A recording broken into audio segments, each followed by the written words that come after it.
কিছু সময়ৰ পাছত সেই পানীত ভাহি অহা অংশ ফেৰীখনৰ কাষ পোৱাত দেখিবলৈ পালে সেইখন কলগছৰ ভুৰ। কোনোবাই হয়তো নদীখনৰ কাষত সৰু সুঁতি পাৰ হ'বলৈ সাজি ৰাখিছিল। এতিয়া বৰলুইতৰ পানীয়ে বহুবোৰৰ লগতেই সেই ভুৰখনো লৈ আনিলে। ভুৰখনৰ ওপৰত কিবা থৈলা বস্তা দুটাত সোমাই আছে। মানুহেই জানি বুজি উটুৱাই পঠাইছে নেকি, নে কাৰোবাৰ কষ্টৰ বস্তুৱে উটি আহিছে, ভাবিলেই উৰ নেপায়।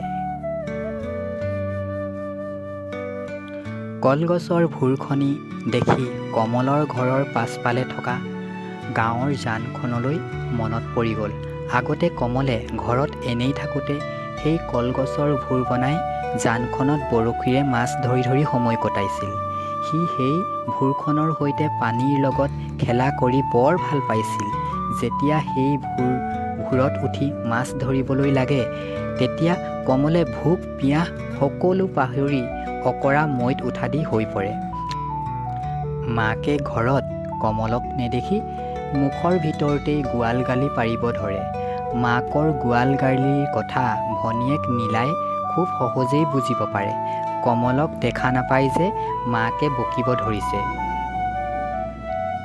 সেই মুহূৰ্তত ভনীয়েক নীলায়ে ককায়েক কমলক বিচাৰি বাৰীৰ পাছফালৰ জানখনি পায়েই।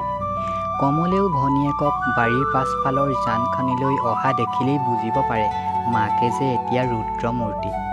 দাদা, অ' দাদা, তই মাছ পাইছনে? যদি মাছ পাইছ ঘৰলৈ উভতি আহ। মায়ে গালি পাৰিবলৈ আৰম্ভ কৰি দিলে। তই সোনকালে গুচি আহ।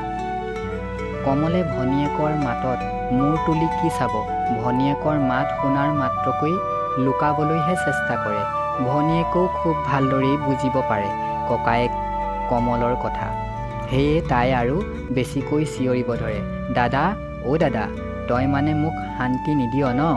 মই চব বুজি পাইছোঁ, তই যে তাতেই আছ। সোনকালেই আহ দেই। মই হ'লে চিঞৰি থাকিবলৈ নাই। মই এতিয়া মাক কৈ দিমগৈ তই যে ভূত লগা জানখনত মাছ ধৰি আছ। যদিও বাৰীৰ পাছফালেই জানখনি আছে, তথাপি জানখনি মানুহ থাকিলেও ধৰিব নোৱাৰি। জানখনৰ চাৰিওফালে ওখকৈ মাটি তুলি থোৱা ঠাইবোৰত হাবি। কমলেহে সেই জানখনত অকলে মাছ ধৰিবলৈ ভয় নকৰে।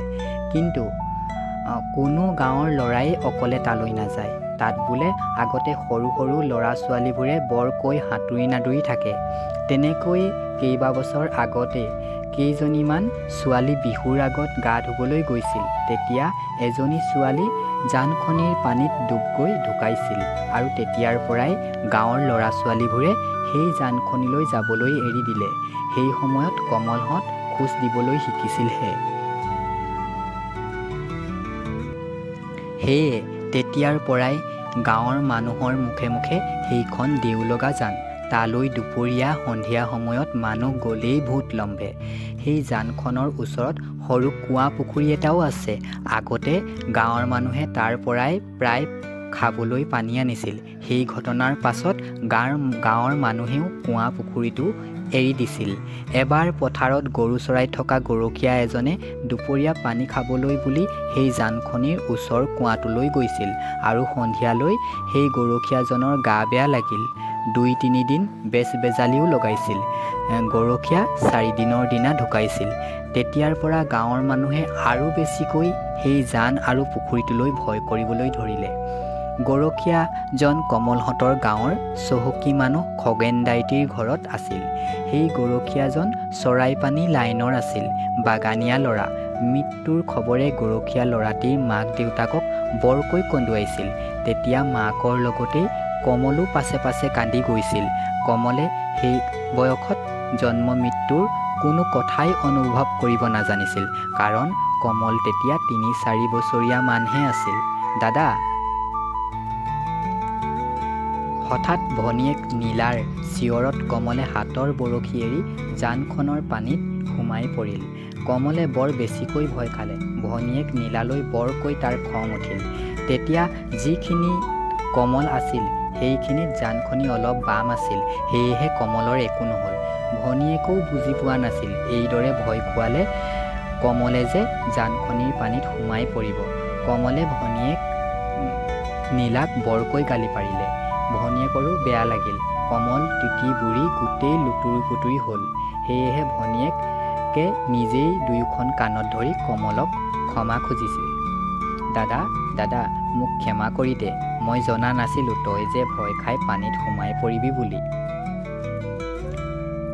এইদৰে মানুহক ভয় খুৱাই নেকি? যদি মই জানখনিৰ মাজত থকা হ'লে? দাদা দাদা আজিৰ পৰা এনেকুৱা নকৰোঁ, তই চা মই কাণত ধৰি কৈছোঁ। দাদা মোক ক্ষমা কৰি দে না, আজিৰ পৰা এনেকুৱা নকৰোঁ। হ'ব যা, তই এতিয়া মোৰ লগত ধেমালি কৰি থাকিব নালাগে, ভয় খুৱাব আহ। কমলে ভনীয়েক নীলাক খং অভিমানেৰে কথাকেইটা কয়।